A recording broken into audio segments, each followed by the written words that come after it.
Good evening and welcome to this edition of A Walk Down Memory Lane. I'm your host, Earl Baston. Joining me is co-host Dennis Brown, and we want to welcome members of the Social Club football team back in the, what is that, Alfie? 70s. 70s. Just wanted to make sure. We have several of the team members, and we'll be speaking with them about those times back in the day. Dennis, very interesting times for them. What's your thoughts on tonight? Yes, I'm looking forward to it, like I do every week. Of going back in the day. I talk about back in the day all the time. People get tired of hearing me talk about back in the day out in the community, but it's good to hear like the journeys of people. Because in my mind, Bermuda has so many legends of sports, not just football. You know what I mean? So it's good to hear the journeys of everyone who comes on this show. Definitely. Well, let me let you open it up. I know you have several questions.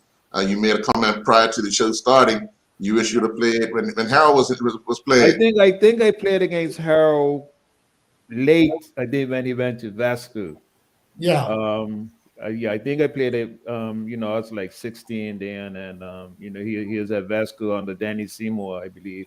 So No, Conrad. Conrad. Okay, well, I didn't play against you then. You're lucky. Make yourself lucky. Think yourself lucky. It's a pleasure to have you guys on the show, man. So the first question to everybody, you can take turns. How did you guys really get into football, like as young players? Like, how did you get into football, and who influenced you guys, to get to play football? We'll start with Mr. Barrett. Okay. Good evening. The hard way is the short answer to that question, Dennis. There weren't the opportunities back then in the 60s when I was growing up like there are today for young people to get involved with soccer at a younger age. You might play, you learn to play at school, and I developed a real love for the game. I don't know why or where that came from, but as a boy, I used to follow very closely the team that I ended up playing for, Young Men's Social Club. And I remember going to games around at the box. I don't know if you know where the box is or was. Yes. Panthers Field, places like that. And I followed Social Club, and I had three players in particular that I really admired and followed. And one of them was Gladwin Bubba Daniels, who I thought at the time was the best player in Bermuda. And in fact, his play and the way he played the game, and the fact that he could score goals when they were needed for Social Club. I don't know why, but he did. He was a center back. And that was the reason I switched from being a forward to a defender, because I thought there's great value in being a defender who can score late in the game, unexpectedly. And the other players that I admired was one that I got to play with eventually too, believe it or not, John Rifleman Roach. John and I played together for a short time in the commercial league. And he sidekicked back then to 1-2 scoring points. I think the other one was Dennis Landy.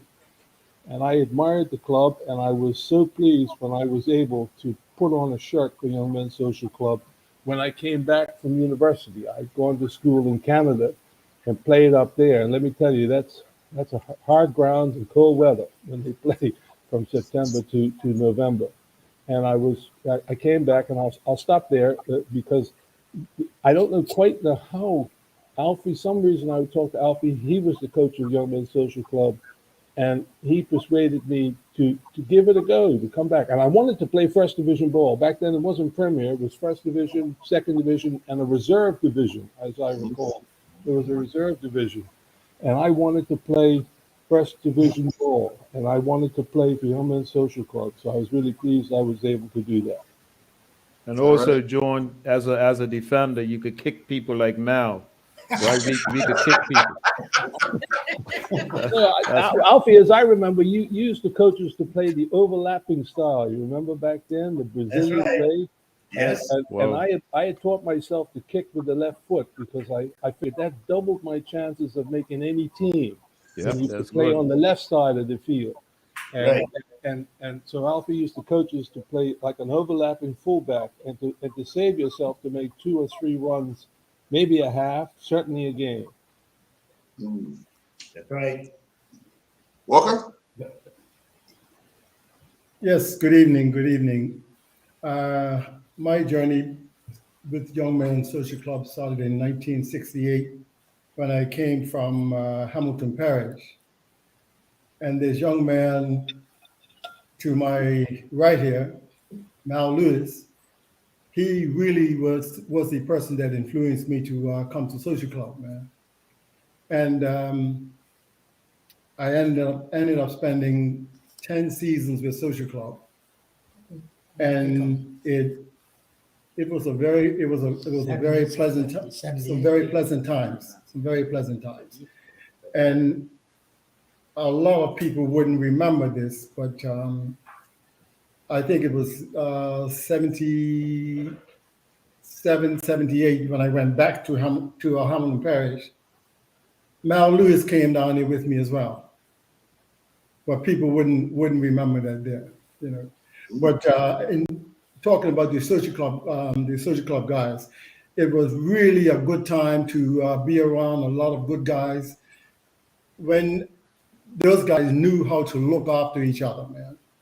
And as a result of that, we still today have social gatherings where we get all of the guys come together, sit off. We do it before the COVID. We were doing it like every 3 months or so, and it's something that we stopped for a while, but we're hoping to get back into. You know, and guys just value each other. You know, good people.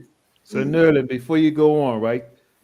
Tell this generation the importance of that, because my guys I used to play with were tight like that too. Off the field, we have a chat. You go dinner, go lunch, go brunch. Yes. Tell this generation the importance of that type of relationship with your teammates. Anybody can answer that. Yeah. Well, Dennis, I would simply say I think when I went to Social Club, they had a team of management people that really they didn't take any nonsense. They were very strict and very, very much concerned about what was best for the club. And you as a member, you learn to think the same way as well, you know. So hey, and I'm sure if you speak with Mal, Harold, they'll pretty much tell you the same thing. You know, we came up like a family, man. What they say during the circle, we used to say one for all for one. And I honestly believe that with the group of guys I played with, it was something to that. It was more to it than just words, man. It was real, man, you know. Medeiros? Yeah, good afternoon. My journey through football was BAA. I played with Ducks, Snakes, Athletics, Whites, Greens. I went all the way up through the ranks to the senior team. And then I got taken out one night with Ronaldo Bean kicked me in the mouth. And I said, well, I'm going to go and play with him because I don't want to be kicked with him. I was a lick, I'm going to tell you.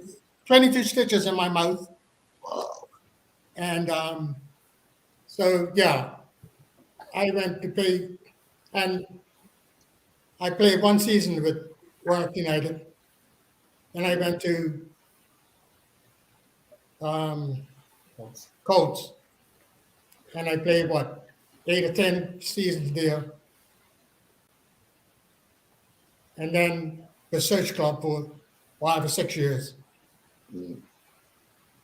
But that was my growing up together with Nerlin and Pinks and Mel and Alfie. Mr. Lewis? Yeah, I was the smallest fellow on the team. Smaller than Pinks? Yeah, but Pinks came after me. All right. Yeah, Pinks came after. I was the biggest. Pinks was the smallest. But I come up in social clubs juniors, and I played, I think, with the best group of guys coming up that not just football, but everyday life. Getting around one another, talking, and family. It was like a family club, social club was as coming up. Our auditorium was our football field nights. Where social club's auditorium is now, used to be football matches. Oh, wow. Yeah. Princess Street, Mhm. football, underneath the lights, nights. So you played on the lights early. Underneath the street lights. Yeah. And when you get around the old fellas, you're down there training, you can't be rude because they're put in your place or be a nice little wallop. You know, it was teaching young fellas how to become man and respect. That's the main thing that we would say them days. You're not gonna go nowhere if you ain't got no respect first for yourself, then the others. And the fellas that I came up with was a hard group. Then Alfie and my brother Bull, Malbert and them fellas, they were a lot bigger. But one thing they couldn't do is catch the small people.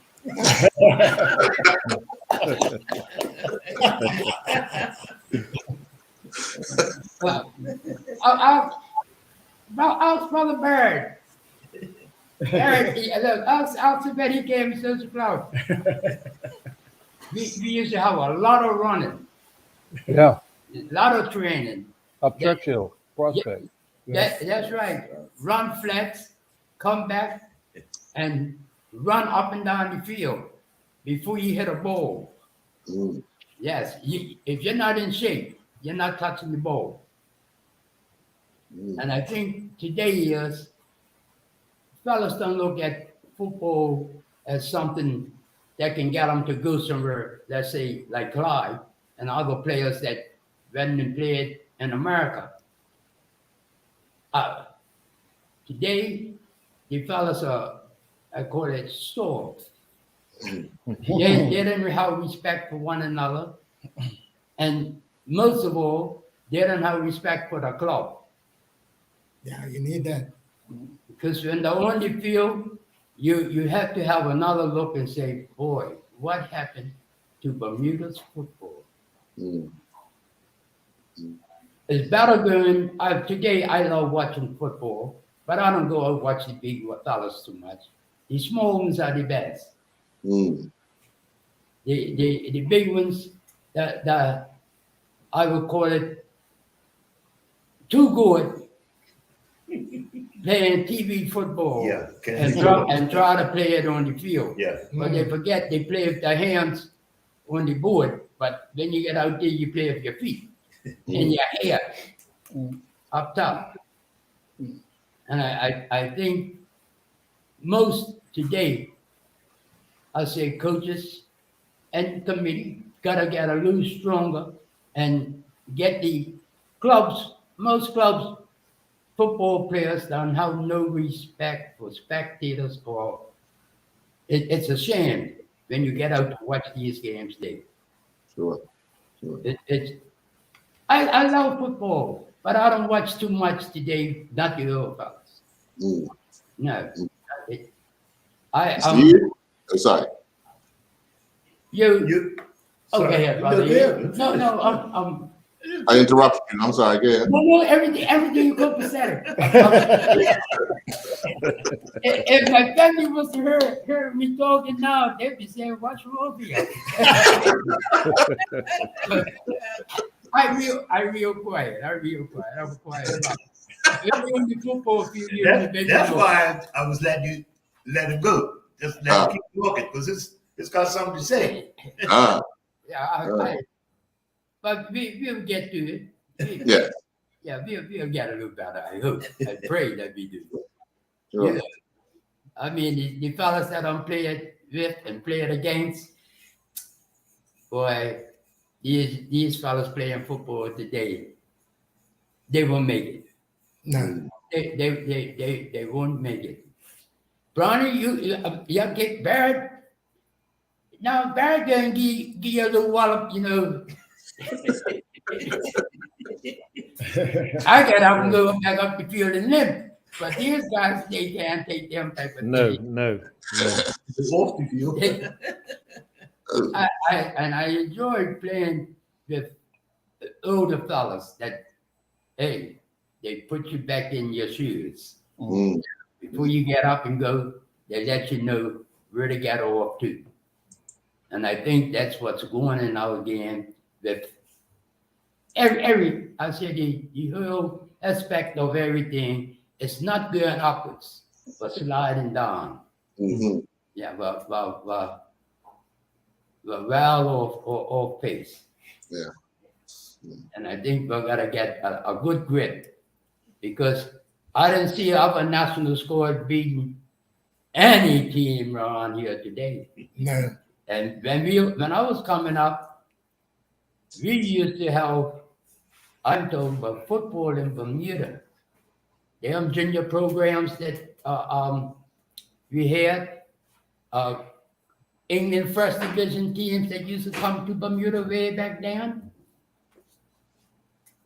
Manchester United, Manchester City, all Liverpool, South, all them teams have been here and they didn't bring junior players. Mm. They brought the First Division boys, pro ballers. And I think we all got to, if our game is to pick up, we're all going to have to get in one bill and put a good strict end to it to make it a sport for the young ones that are coming up today. Mm. Yeah, you need to get a little stronger with it. Hey, Alfie, Yes, sir. you said Mal don't talk. We're going to have to put him on a time restriction. It's a pleasure to you. I can't believe. I heard him say he don't talk, so let him talk. You let him talk. Yeah, I'm very quiet. I don't think that's. You fooled us, that's for sure. I'm telling you. But what we're going to do is we're going to take a commercial break. When we come back, Elsie, you can answer Dennis's question. We'll be right back.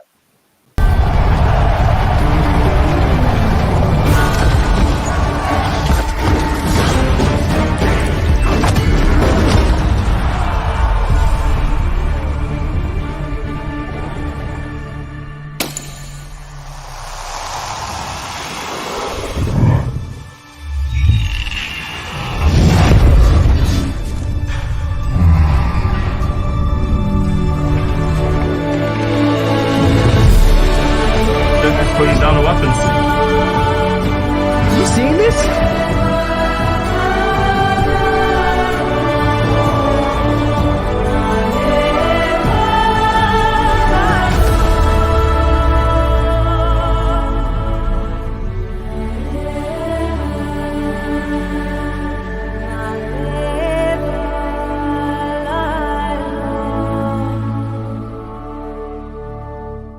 This month, John Barrett & Son bring us a premium thirst quencher from North Carolina, the Blue Ultra Purified Water. Many other bottled waters use reverse osmosis to reach an acceptable level of purity. Le Bleu uses a 5-step purification process, which includes fractional vapor compression, distillation, and ozonation, assuring purity and a unique, appealing flavor. Consumer testimony repeatedly praises the taste of Le Bleu compared to the other brands, and this, along with superior purity, makes Le Bleu a must-try. Lynn knows. Why go anyplace else?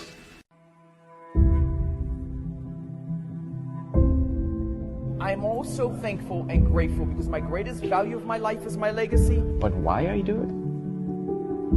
I feel supposed to do it. I was put here to be here, to do what I'm doing right now. Once I see somebody moving, it's the greatest joy for me. There's a little person being born. I am thankful that people have given me the trust, for me to empower them, from my players to my family to friends, and that's what I'm thankful for. I'm thankful that people have allowed me and trusted me to be in their life.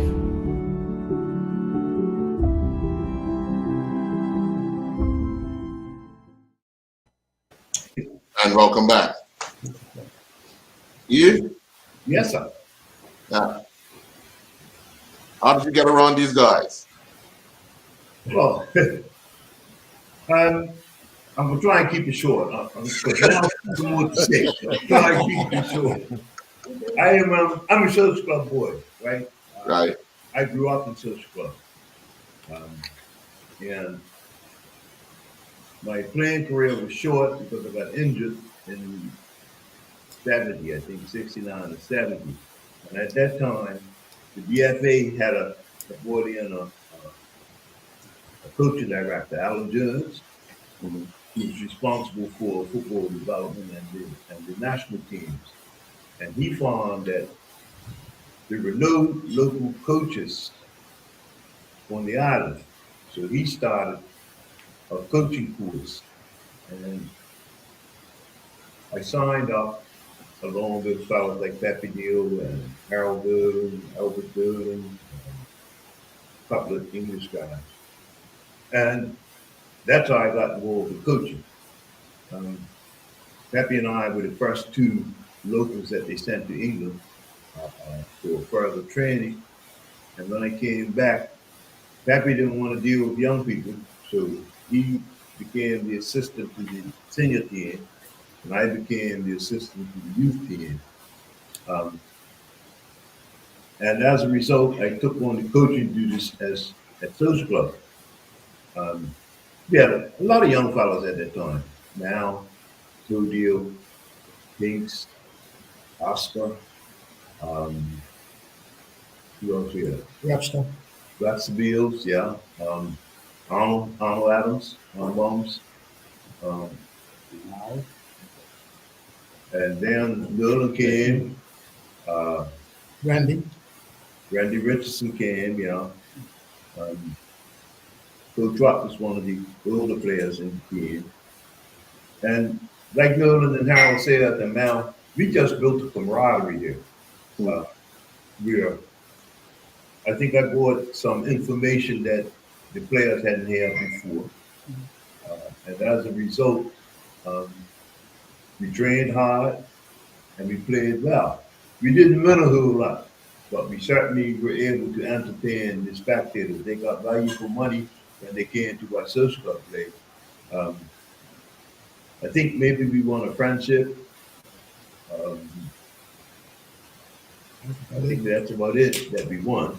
But we were always there and thereabouts, right? And then in the 80s, the early 80s, there was a situation where a lot of white players were joining black clubs, and Social Club were fortunate to pick up some of the best. We had a young fellow by the name of David Furtado.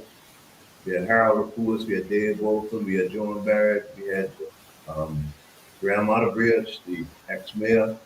And we had another English fellow by the name of Phil Aspen, right? And those were all valuable players to us. And we, like I say, we made some strides that I think other clubs copied. Um, I finished with social club in '79. I think most of the guys, but the team pretty well broke up. McMillan went back down to Paris now. So Harold, Larry Dow, um, Curly Wilson, Dennis's partner. Um, those guys went to Vasco.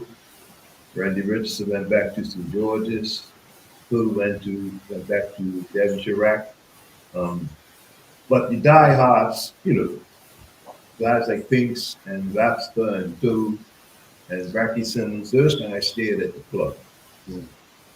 And I think a lot of people blame me for social club being relegated, but I had already finished when they got relegated.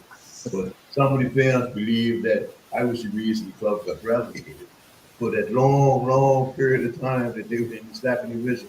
31 years. 30-something years they were there. And they said, well, he was the reason that the club got relegated. Whoa. I accepted it. That's what they wanted to say. I never fussed with them. And, one of the things I want to ask, especially to Merlin and to Mr. Barrett, I mean, growing up, you guys generally played neighborhood football, but also played with the club in the area. So Barrett, you stayed near social club, or what was that deciding factor of going to social club as well? And Merlin, for you, leaving Hamilton Parish to go to social club. Well, as I said at the outset, Earl, I always had a deep affection for social club and the ball they played and the standing in which they were held by the community. And let me just say, Alfie touched upon this. Back then, it was unusual, I think, for a white boy to go back of town to join social club to play for Young Men's Social Club. Mm-hmm. And Alfie, somehow I hooked up with Alfie, and Alfie encouraged me to do it. And I have to tell you that once I got there, I was welcomed and made to feel welcome. Mm-hmm. I wanted to play that brand of football. I wanted to play at that level. Most of the so-called white teams back then were in the second division. I felt that I was better than second division, and I wanted to try to make first division. And for me, it was a different experience. I grew up behind what was then the Langton Trading Company, so on the North Shore there. But by this time, I was married, in fact, and just finished university when I went out for social club. And that would have been, Alfie, correct me if I'm wrong, but I'm thinking 71 or 72 when I came out for social club. And we did train hard, no question about it. Mel touched upon that. And I appreciated that. And what was unusual, and it wasn't a plan, there wasn't a conspiracy, all of a sudden I found myself with other white guys playing for Young Men's Social Club. Graham Outerbridge pitched up. I didn't know he was joining. This lawyer who was then with Appleby, Sperling, and Kemp, as it then was, an English fellow, Philip Aspen. And Harold, I'm sure you were there then. Correct me if I'm wrong. Yeah. And Dave Waltham came along as well, a teacher. And I remember the first game of the season when we played, and I'll try and get this in PG language. We were at Northampton Rangers Oval. Mm-hmm. And I don't know if you know, you probably do, sound travels really well there in that oval. And we were down on the pitch warming up, and I believe we were wearing white gear then with blue numbers, blue trim. I remember it well. I have a photograph of us in the net from back in the day. And we were warming up, and this fella came out, probably from the bar, so he was uninhibited, and he shouted out, "Who's playing today?" And somebody said, "Social club." "Social club," he said. "What flipping social club is that?" And I've never forgotten that. Always enjoyed it. I'm glad you did as well. And but the point is, back then, while it was unusual and it was a bit of a breakthrough in soccer, I felt very comfortable, and I made some good friends who continue to this day, who I played ball with, and not only in the first team, but then when we played on the reserve team, because that's what you did if you to keep fit and keep practicing. If you wanted to play on the Sunday, you played on the Saturday as well, and then after that, I went on to play with them in commercial league as well, where we had a pretty good team. And for me, it was a real, it broadened my horizons. That's a funny thing to say in 20 square miles, but it did broaden my horizons to go across the fence or to cross neighborhoods and make friends that you might not otherwise do, although you might have kicked ball with them here and there. Walker? Yes, as I mentioned earlier, Earl, I left Hamilton Parish, and the reason why I left because the team just dissolved. And most of our guys went down to guys like Rupert and Nick Hollis. Those guys went down to Wellington Rivers, and Hamilton Parish where they didn't have a team. So as I mentioned, I got in contact with my mate here, and he said, "Look, come around Social Club with me, man." And the rest is history, man. Mm-hmm. Yeah. Okay. All right. No regrets whatsoever. Yeah, I have a question. One sec. Mal, someone's asking you to tell Dennis about Young Men's Social Club beating up Somerset on Boxing Day, 1968, up at Royal Naval Field in front of 3,000 fans. Once out of 25. Dennis, your memory is not very good, man. Or Once out of 25. Come on, man. In my memory, I remember Somerset beating up Social Club. But go ahead. You don't remember Social Club beating down Somerset? No, I was too young for that. Oh. 1968, I was 5 years old. Okay. He didn't want to remember it either. No, I can't remember. I can't remember me back then. Social Club used to be World Cup teams, you know. Yeah, Somerset too. That's for the record. Yeah. Yeah, I remember you guys. I remember the. In our heyday, we beat the national team on a regular basis. That was the only team the national team practiced against the Social Club because we were so good. And we would give them our best players and still beat them. We beat the American World Cup team in 64, 65 on the way to England for the 66 World Cup. They stopped there. And we put some licks on them up Somerset. So yeah, we have a history. So Yeah. I got you. We can beat anybody at any time. I got you. So I don't know how many times, I can't remember how many times I saw Somerset beat Social Club. But I know it wasn't a regular. Let's take a quick commercial break. When we come back, Dennis, you can ask another We question. need to bring Randy Horton back. Yes, Rich. We need to bring Horton back for this conversation. Right back. The history of everyday use of spices extends back thousands of years into antiquity. Since 1976, the Frontier Natural Foods Co-op has been bringing a wide range of exciting and authentic flavors to the table. A comprehensive range of ancient traditional herbs and spices produced organically and sustainably. The results are good news for the environment and more robust, fragrant, essential oils in these natural seasonings. This month, we're featuring Frontier Natural Products, at least 95% organic salt-free lemon pepper. Lindo's. Why go anyplace else?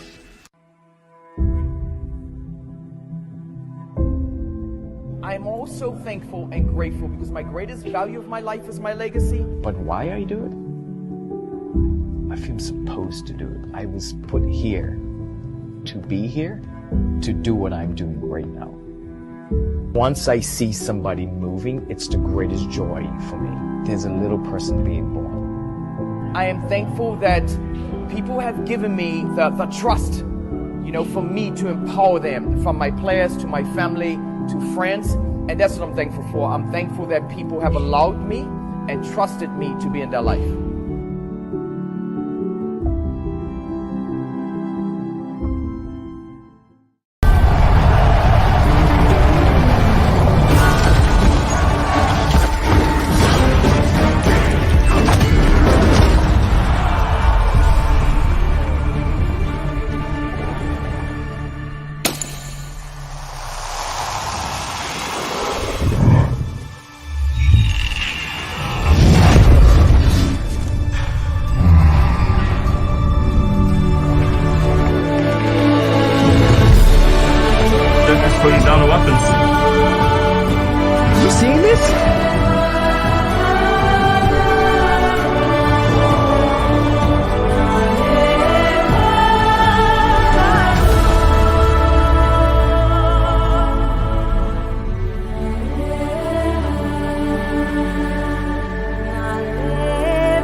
Yeah, of course. Welcome back.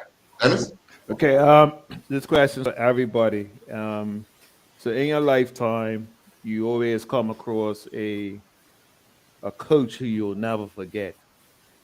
In my plan, I'm played on a lot of coaches, but one of the most influential coaches for me was Randy Horton. Um, Very good motivational skills. He was one to challenge you all the time. So I'm gonna ask everybody, which coach in you guys' lifetime playing was influential in you, or also bringing out the best in you as a football player, and tell us why. We can start with you, Eve. Me? Yeah. In my day, we didn't have coaches. We were our own wow. leaders. When I was playing as a youngster, we never had coaches. We had guys that might have done some physical fitness and looked out for players. But we as it is today, we never had coaches. Like at Social Club, we had Sammy Wilson. It's more like a trainer. Who wasn't a coach, he was a trainer. He kept you fit, made you work hard. But we played off of our abilities, and we got to understand one another. And that's how it was. It wasn't any team really in the early, or I would say the middle 50s, early 60s and through the head coaches. Coaches were a thing. Like I said, the first time I can remember coaches was in the 70s when Alan was here. Alan Jones was here, and he started the coaching course. And guys got just signed up to learn about coaching. But prior to that, I never saw coaches. Interesting. So who used to pick the teams? Coaches, huh? Who used to pick the teams? The captain and the guy that done the training, and the club had a selection committee. Oh, okay. Very much like Cup matches today. Well, Yeah. interesting, guys. You Yeah, never wa- very interesting. Whoa. Well, I guess because these guys love the game so much, they worked hard. Everybody had to work hard in order to even be considered. So Yeah. And remember, those days there were no substitutes. So if you weren't selected in the first 11, mhm. show up as a spectator, because there was no way you Whoa. were getting on the pitch, because they didn't, like I say, didn't have substitutes. If somebody got injured, you played with 10 men. And when you got down to less than 7, you forfeited the game. That's how it was in those days. Wow. 7 players Wow. constituted the team. Wow. Whoa. Whoa. Imagine that today, Dennis. No, I couldn't.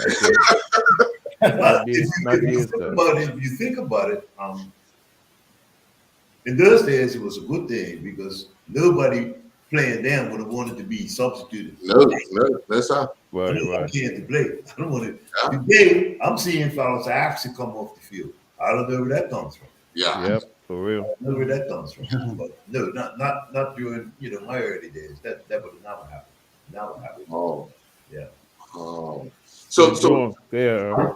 when it changed, when you did start to implement coaches and everything, what was the drastic change in the players now having somebody giving them technical instructions as opposed to just fitness instructions? I think every coach had their own personalities. Mm. And the key was getting the players to buy into whatever philosophy you had. Mm. Not every team had exceptionally good players. I think I was fortunate at Social Club. I had guys that could play. And my job basically was just to harmonize everybody, bring them together as a team. But in terms of the skill levels, they could play.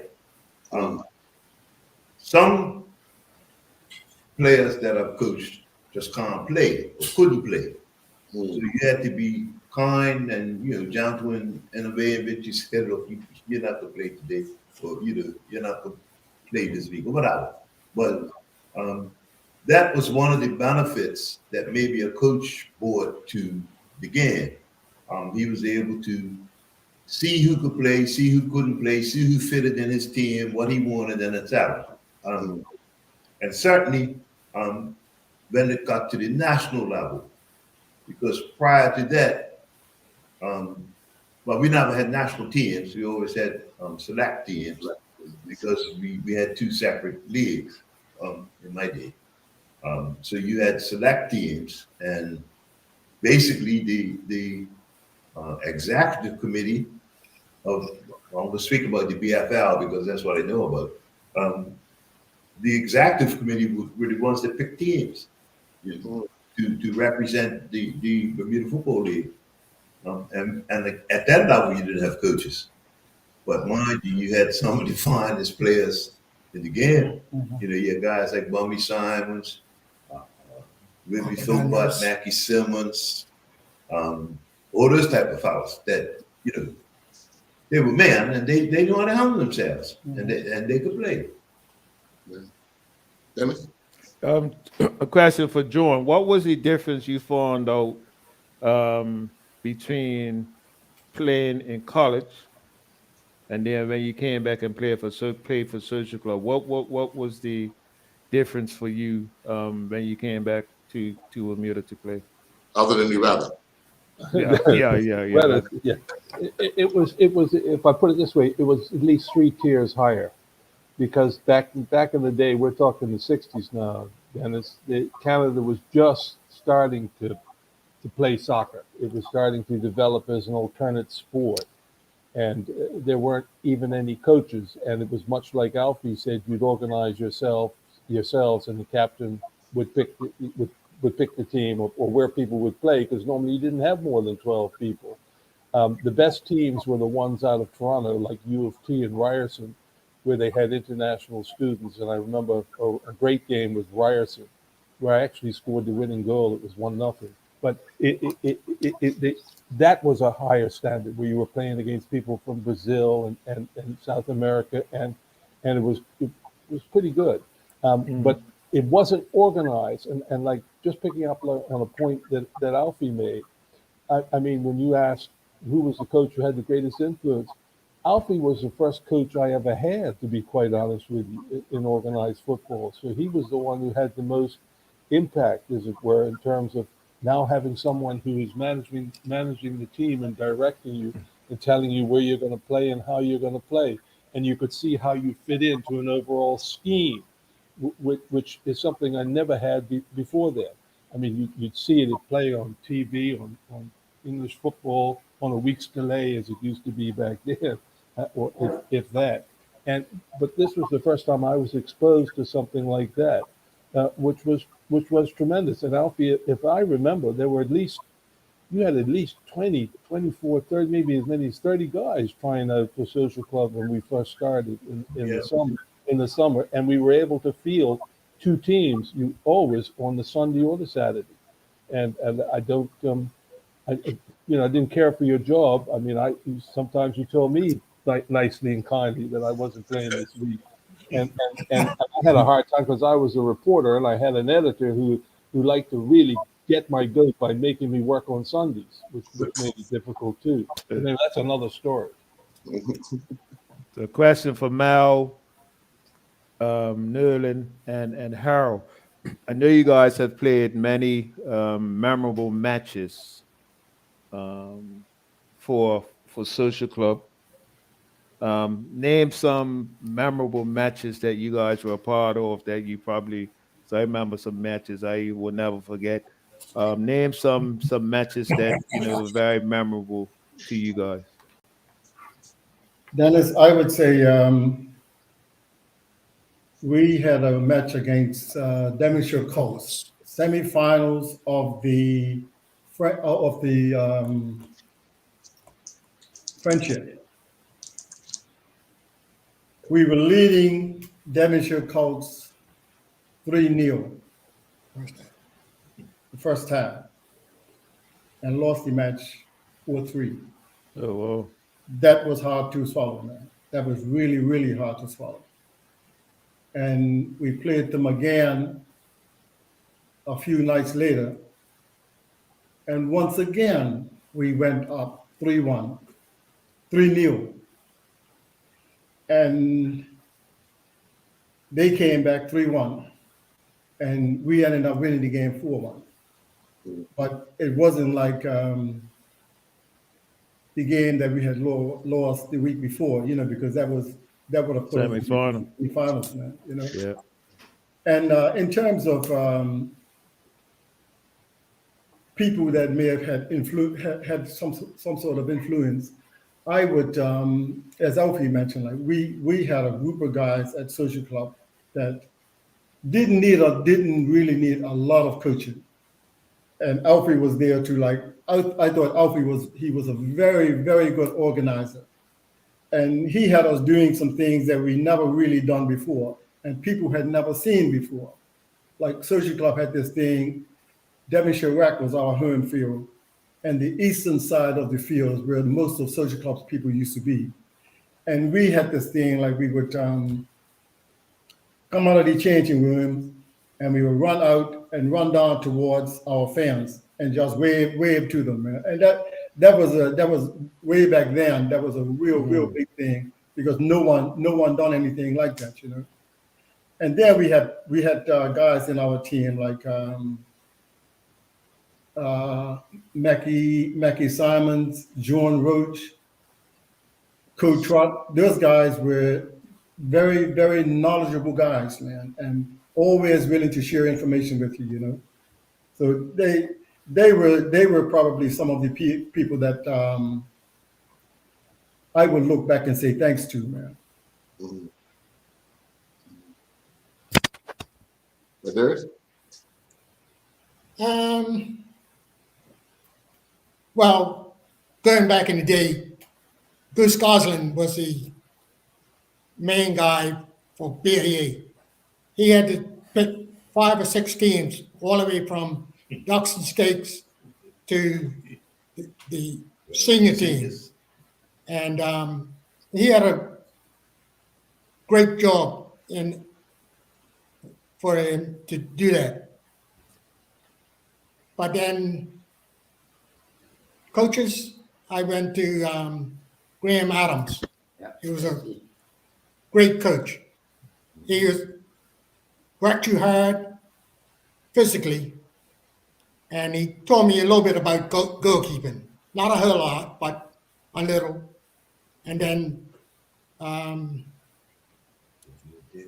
Dick Dane, I was with Dane for about 5 or 6 years, and he taught me a little bit about goalkeeping too. But Alan Jones, it was the one who really taught me about goalkeeping. He worked with me after everybody else was gone. He would put me in goal and shoot at me. Angles and all that there. That's why I was more of an angle guy than a diver. Mm. But then,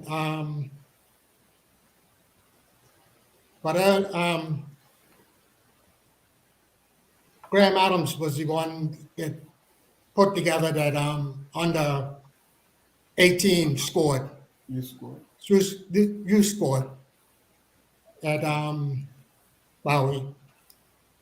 At work camp. Yeah, we all stayed there, and we had a great time. What was the year? And then 78, No, 68. 68. 68. I was 18. But Sorry, go ahead. he was a hard individual that you had to run for him. I mean, run. But after that, Alfie told me a little bit about goalkeeping too.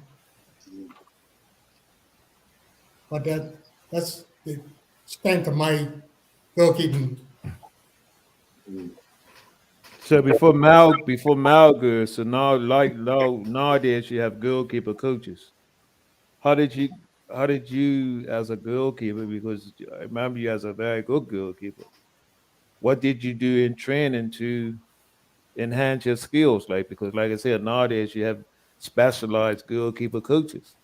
So No, how I did you had no specialized goalkeeping coach. I learned on my own, really. whoa.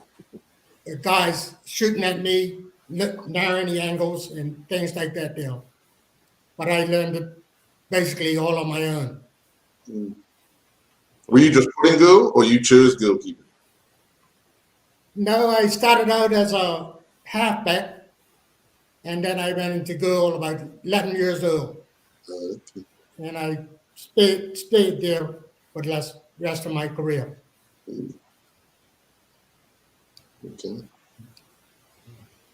Good. Yes. I come up after Eve, so coaching ran not just one coach. I said the whole team. Them fellas, they were older than me, Baba Daniels and them. But my man, I would say, starting off as being a good winger, came from Graham Adams. No play. Up early mornings when we had that tournament. It was up early mornings, and the beach was yours. And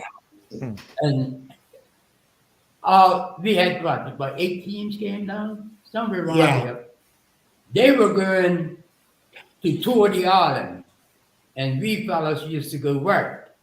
Until one day, Mr. Adams, he says, well, that's when we end up getting a war camp. But it was better going work. Because he put you through, he let you know getting in shape. If your body's in shape, Yes. your mind can work well. Yeah. And I came up, I love to run.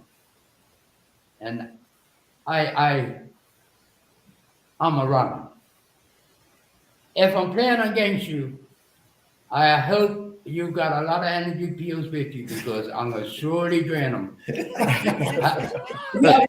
Ronnie, Ronnie, you used to say, Martin, I'm coming between both of you. But there's really days when you had coming up, coaching was the older fellas. And if you didn't respect them, then you're not going to go too far. You have to pay attention to them fellas that were there before you. And as it is to say, they're not going to do anything that would make that harm to yourself. And you had hard fellas coming up. Some said, you couldn't go sit on the bench and they are talking about you're looking to play Sunday. If you ain't training by yourself, doing extra work, well, you're gonna suffer when you go training. That's how I came up. You would suffer. How's my coach? How's he, Dave? I was training him first because I run it, and I enjoy when I get out there is come get me. Yes, I enjoy that. If you're paying attention to me, that means the balls can go past you. And I enjoy the older fellas that were before me. That showed you that if you want to be a champ, it's not just training when you go up the clubhouse. If you ain't training on your own, you're not getting in shape. 2 days a week, these guys train today. Yeah. Oh, I'm training every day. Yeah. Every day. Bernard's Park, when you come up from Bernard's Park, it was just street lights. Because Bernard's Park didn't have no lights. Them fellas put the car on, and you'd be still down there kicking football nights. Rain, blue, or shine. And I enjoyed it. I enjoyed football and playing against the fellas that I did. Cool. You have another one, Dennis? Yeah. So how important, and this is for everybody, how important, like, because when I came up in Somerset watching like Kenny Cans and George Braymans and Dirt Simmons, Larry Hunts and Randy Horton, Clyde Bass and Borley Smith, how important was it for you guys to be watching the people who came before you? Like, how, because it was very important for me to watch that standard, and I always say that my era had no excuse but to be at a good level. So how important were the guys before you, to encourage you to be as good as you guys were? Now, I would say they put it to you, if you're not in shape, your ticker's not going to work too well. The minute you're tired, your thinking stops. And from the older fellas, they would say, can you get up to social club? I'll give you 5 minutes. But don't think that you can get up here 6 minutes, because if you do, you're going for another run because you're too slow. From where? 5 minutes from where? Park to social club. 5 minutes, okay. Yeah, you run, and you got to run around the field first. You just don't take off and go to social club. You got to go left around the park. You take a left around the park, and then you got to go up the street and uphill. That's a challenge. Yeah, you want to go up by tools and equipment? He said, no, you go straight down by TCD and take the right turn over Teals Hill. Oh. Yeah. And don't go straight down Court Street. Make the right turn, go down Union Street, and then come up the other hill. Okay. Yeah, but I really did get a lot of strength from that. I say our national junior team when Graham Adams was here from our junior team, and it put a little bit more respect of not just your players, but it's the people that come to see you. That they're the ones that are going to say you're good or you're bad. Or did you go training this week? Boy, it look like you ain't been out training for a week, because it's the way you play. But once you have that energy and you respect the club that that you're representing, if you've been out to games lately, do you hear some of them players' mouth on the field? Huh? You see any of them referees, if Mr. Crockle or Charlie Marshall, them fellas, you ain't gotta just let one damn bad words come out of your mouth. He'll run up to you and tell you, let me hear it one more time. And you might think that he didn't hear you, but you say it one more time. You ain't be saying it to him. You could be saying it to yourself.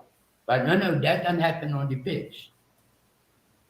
And the language and stuff that comes off these football fields today is poor. Mm-hmm. It is poor.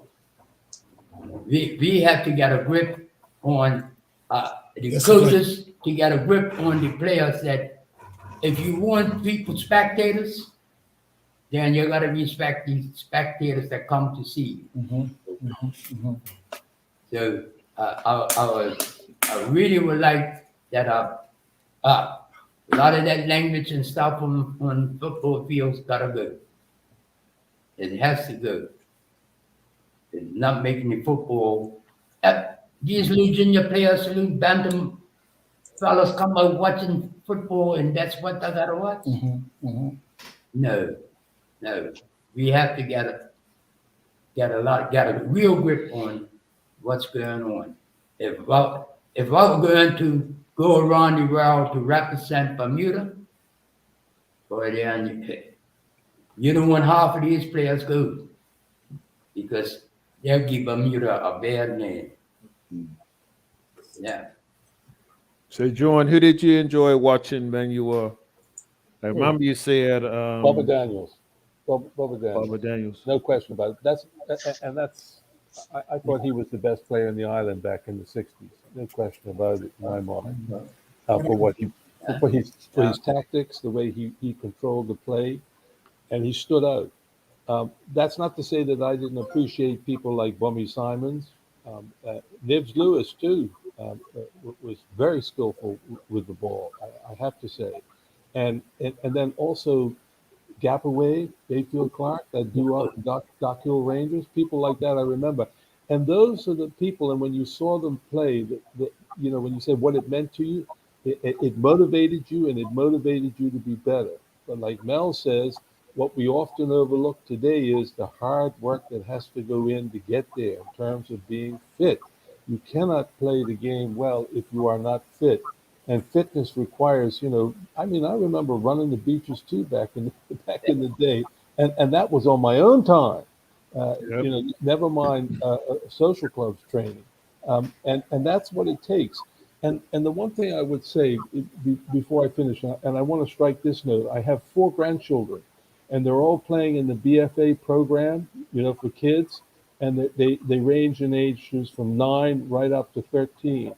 And I got to tell you, it is very positive and it's very encouraging, because they are getting coaching and opportunities that I never had in my day, that maybe you didn't have in your day unless you were a member of a club and lived around a club and had access to a field. In my day, you had heck to even get access to a field to play on. That was only for adults, man. You got to play the street or your school field or something like that, or a neighborhood plot if you could get one. And today, and I have to say, from what I see, the kids are responding positively, particularly the women and the game that they're playing. I have to tell you that you see them organizing themselves and carrying themselves. That's so important. Mel, you touched upon that. Deportment is often a good sign of a good player if you have good deportment, the way you conduct yourself on and off the field. And that's why somebody like Bummy Simons will always be a hero of mine as a 2-sport man, captain of St. George's, and he was a footballer at PHC as well. And for those who remember him and who were old enough to remember the way in which he carried himself on and off the field, it was something to be respected, and not only respected, but to be emulated. He was a role model for people who wanted to play the sport. And if you ever talk to some of the players who played with him, whether in cricket or soccer, they would tell you how he spoke to them in the locker room. And there was no talking back. You did what you were told, and you came dressed appropriately. And if you didn't, and you hadn't trained, you were not playing. He didn't care who you were.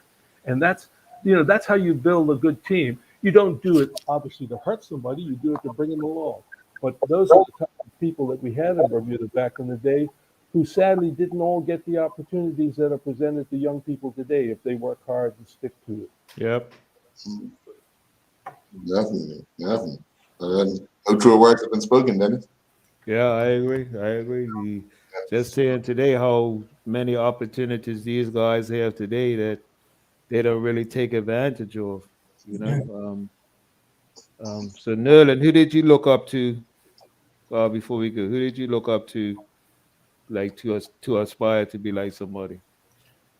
Well, Dennis, as a center back, the only person you had was really Bubba Daniels, man. Everybody that played any sort of defensive position admired the way Bubba played. That guy was he was a player, a class player, and it seemed as if he was a good motivator as well. Mm. You know, the way he used to handle the guys, man.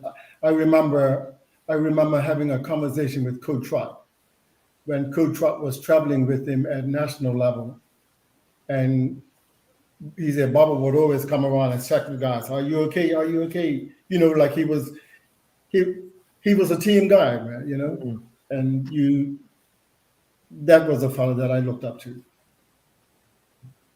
Harold?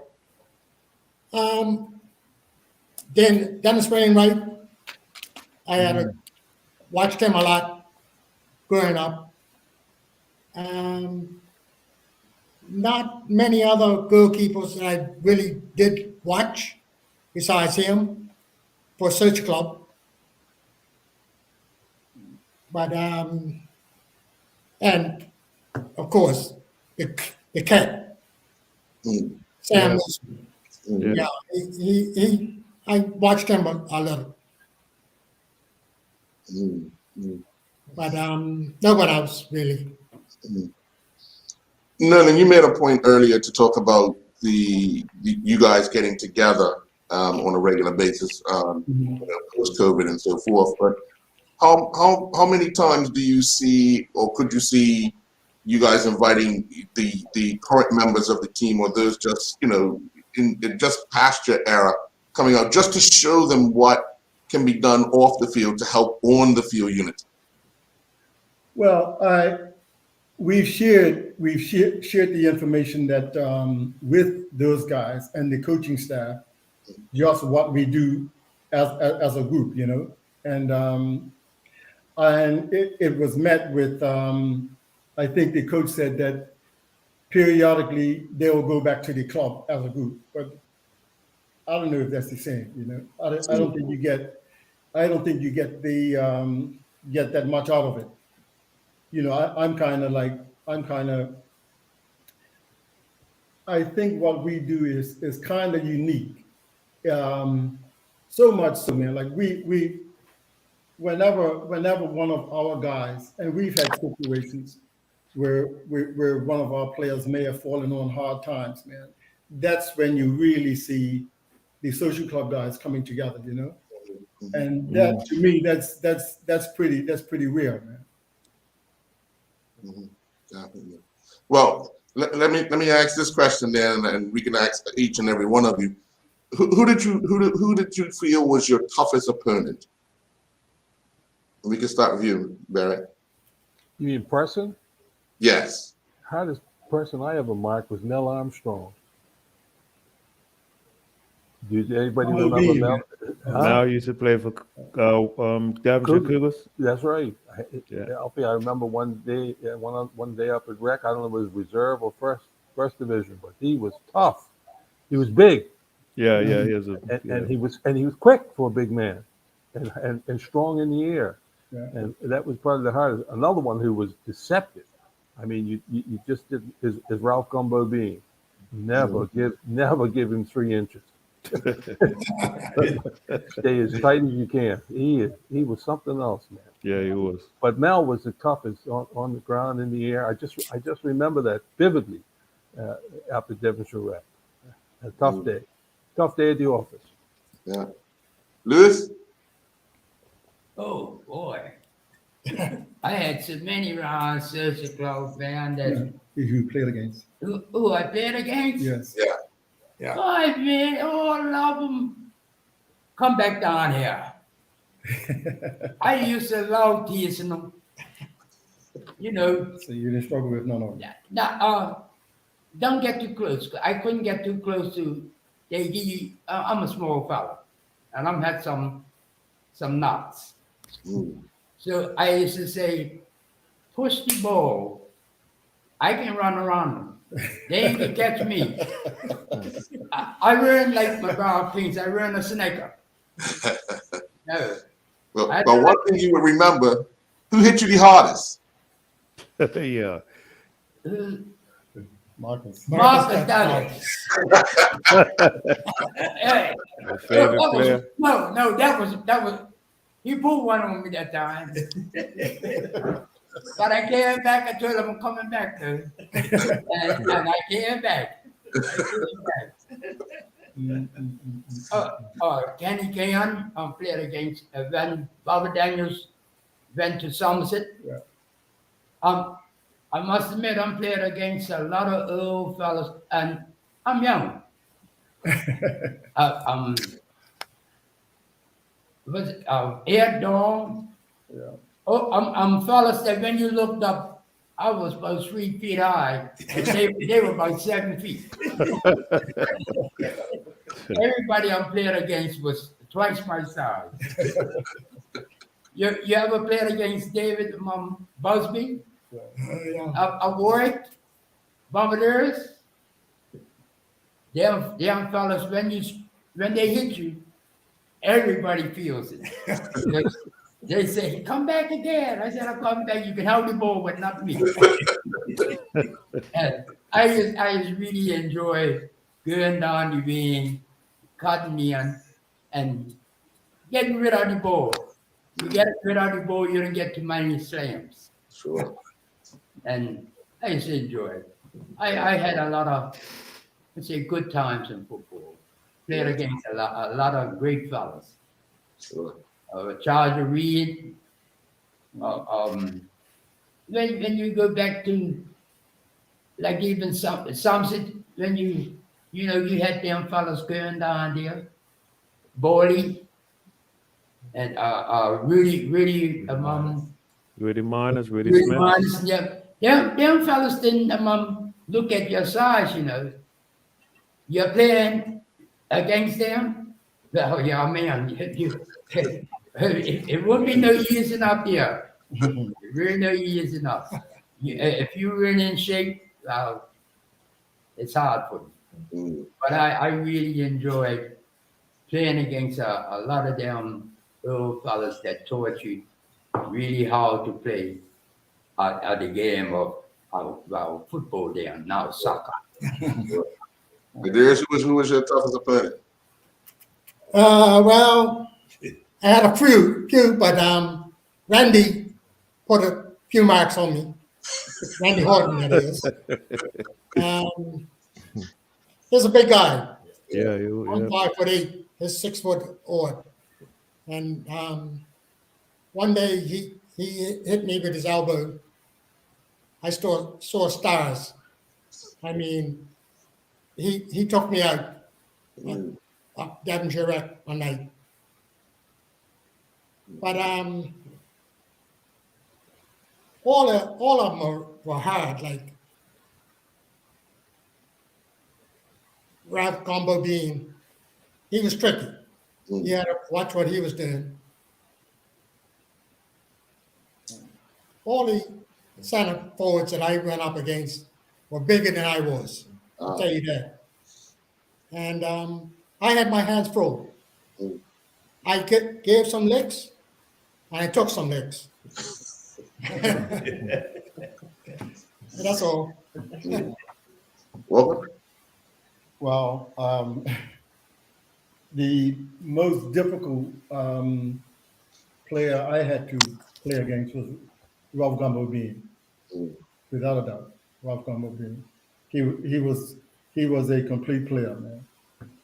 And in terms of getting a real big knock, I remember one year I was a junior player playing with Hamilton Parish, and we used to play down at Wellington Oval, and the senior team would come in the afternoon and play there as well.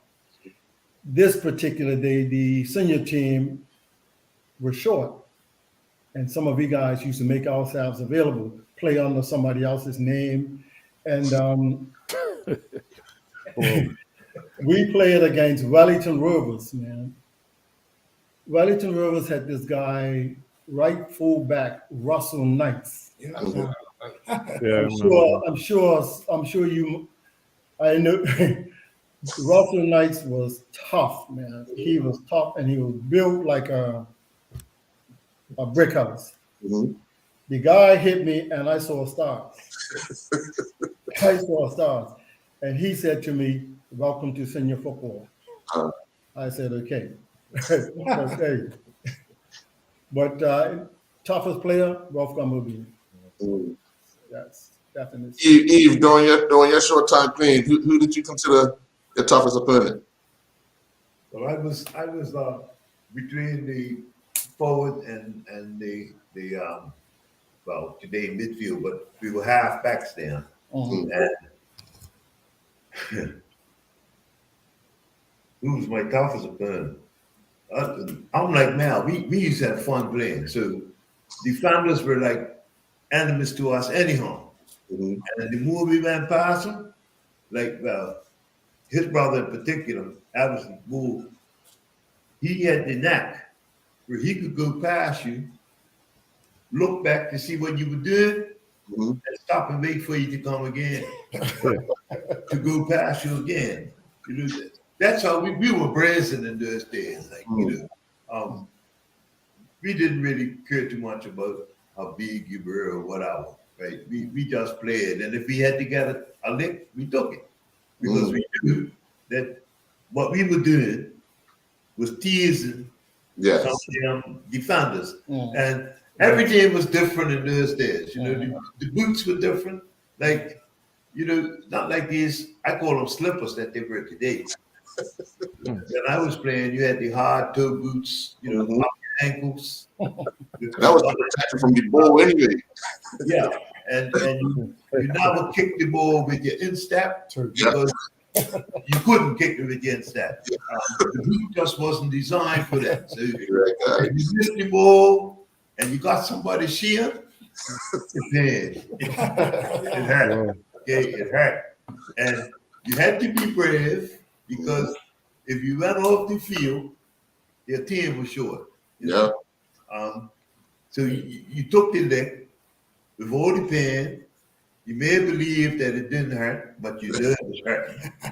You know? And you kept playing. I think today there's a lot of luxuries in the game. You know, a lot of luxuries. The referees are gentle. You know, don't do that anymore. Don't. You can't. You know, you can't do that. We took a shoulder charge, and if it knocked you off the field, so be it.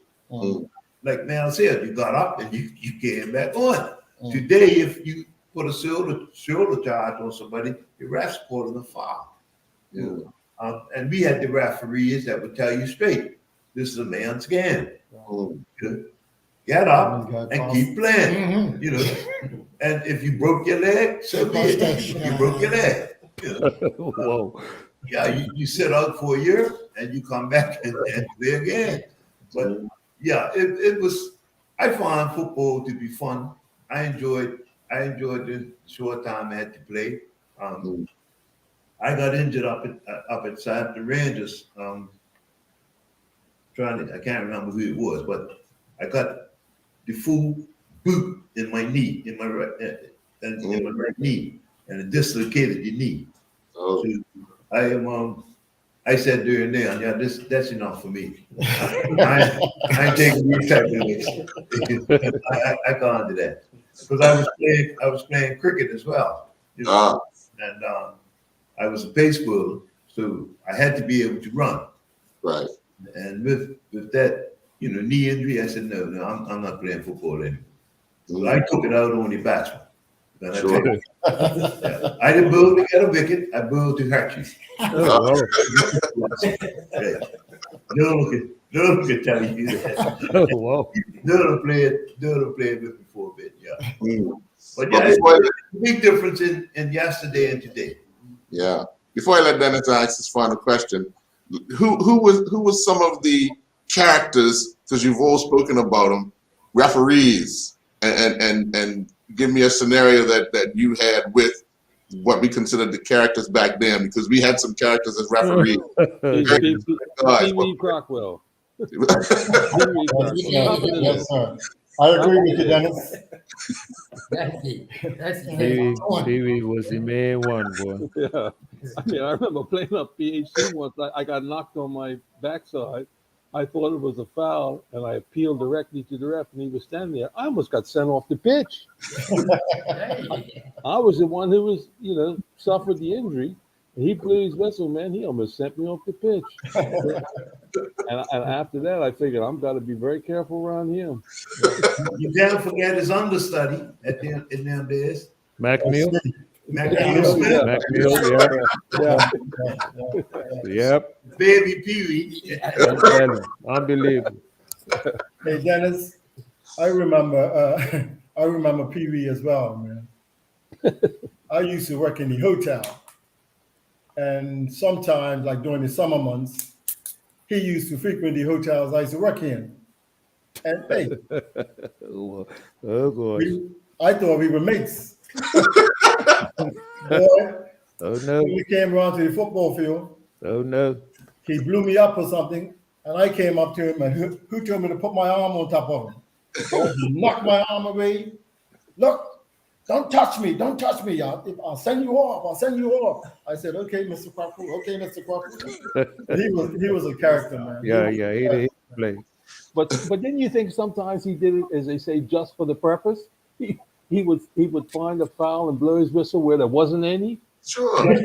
just to try you out to see whether he could get a He knew reaction. he was gonna get. He knew he was gonna get reaction from Get a someone. reaction. Yep. He was a controller, man.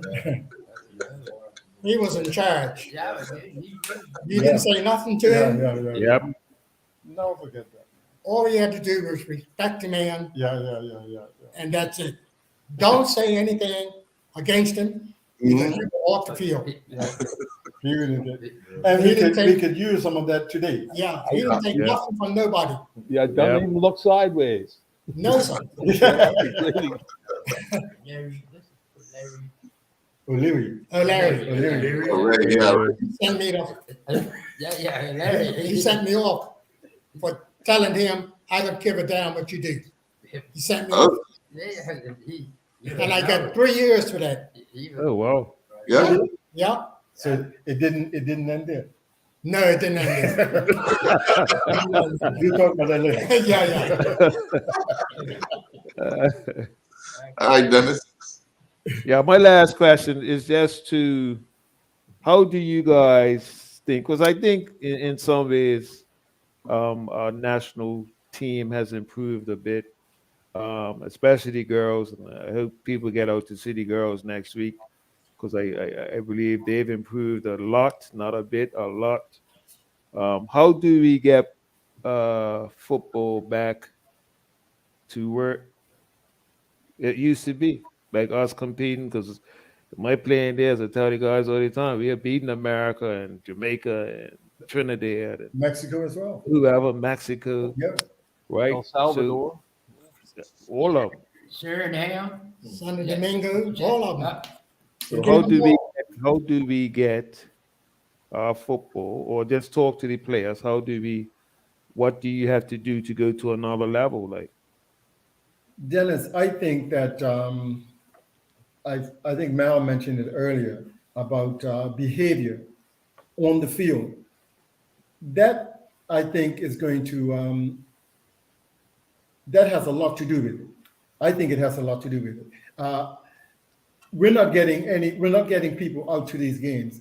I've been to this past season. I've been to about 5 or 6 of Social Club's games, and Social Club and Devonshire Colts share the same field, police field. yes, If you get 30 people at these games, that's all you're getting. yeah, Yeah, I mean that is ridiculous, Dennis. yeah, You know, I'm saying, like, when we were playing football, your whole family used to come out, sit off, watch the game. The grounds used to be packed. Thousands. You know, but we're not getting that anymore, man. And I honestly believe is not the behavior on the field is not conducive to young children, man. You know, these guys, the swearing on the field is bad, man. It's real bad, man. You would think that it's like a swearing contest going on. You know, it's trouble. And our coaches, the referees, I think it needs to start with them, man. Get our people in order, man. This is ridiculous, man. I would like to take my girlfriend or my grandkids. No, man, no, man. I might as well just let me go to some club and sit up and listen to a bunch of drunken guys talk, man. You know, we got to do something about this behavior, man. Mm. You know, I questioned a referee about the swearing, and the referee said to me that it's okay if they're swearing to one of their players or somebody else, providing that they're not swearing to the referee. No, I don't know. Okay. I don't know how, that doesn't sound right to me. Yep, that's the modern game, mate. It does, and I honestly believe that behavior is keeping spectators away. I think so. Yep, I agree with that. Gentlemen, thank you. Eric, can I just say once again, Sure. Nolan, don't get too discouraged, because I spend my Saturdays probably from 9 o'clock in the morning till sometimes 6 o'clock at night, watching my grandsons and the granddaughters play. Okay. And they're getting coaching, and they're being taught how to carry themselves on and off the field. And Dennis mentioned going out to see the girls. It's not surprising that they're making great advances, because they're learning how to not just play the game, but approach the game. And you can see it in the play, and you can see it in the standard of play. And one final comment that I used to have a teacher that said, Bermuda's this long and that wide, and people's minds stretch no further. And one of the best things that we can do is to get our young people, when the opportunities arise, and they are coming fast and furious today, off the island into other settings where they'll see, where they get firsthand knowledge of and experience of what it takes to be a good player. And in Bermuda, it's so easy to get sidetracked as to what you think is a good player if you have a good day dribbling the ball down to the corner flag. And I used to say, what does that worth it? You know, the object is to put the ball in the net. And the object isn't always for you to put the ball in the net. It's for you to help it work with the team to get it in the net. And I think that's where we've got to go if we want to raise the standard of our game. Well, you see it in the Bermuda national team when you see the guys who come back who are playing abroad, play in the team. It's a standard, and they play a standard of ball that we've not seen in Bermuda in recent times, where they pass and play like a team. And that's something that they've learned off the island, not on the island. That's not to disrespect or disparage what's being taught here, but it's just that I think you get greater exposure and greater opportunity off the rock rather than on it. Well said. Well said. Well, Dennis, you mentioned it. Next week we will not be airing A Walk Down Memory Lane, as I'm hoping we are with many others at the National Sports Center supporting the women's national team as they take on Grenada. That match starts at 7, so we'll be there until roughly around this time, hopefully watching and cheering on our ladies. Dennis, before we go, I think I'd be remiss if I didn't offer congratulations to Dandytown on their 9th league title. Yes, definitely. It's Congratulations. a season for them. Yeah. And They beat Devonshire Goats. they won the title last night. So I just want to congratulate them.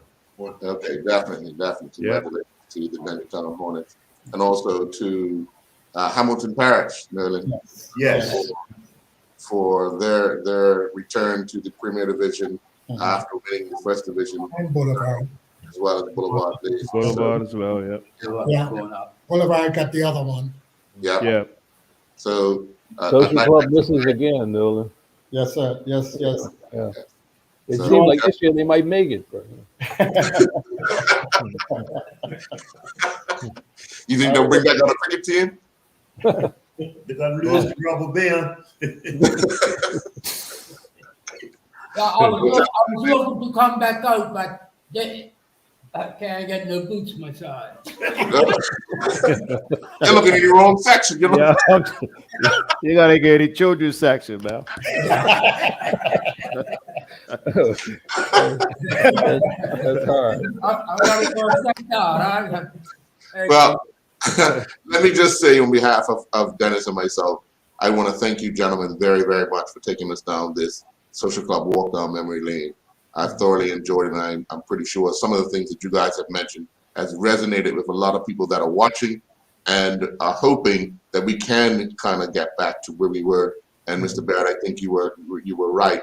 And hopefully more of the young, we start to see the results of more of what the youngsters are getting in a period of time of the coaching, the way they present themselves both on and off the field, because I think that's what we need to get some pride back in the game, not only in Bermuda, but for Bermuda. Yeah, we got to support them and encourage them too. Definitely, definitely. Well, folks, enjoy the rest of your night. Yes. Thank you very much, Carl. Thank you. All right, guys. Enjoyed it. Nice seeing you, fellas. All right.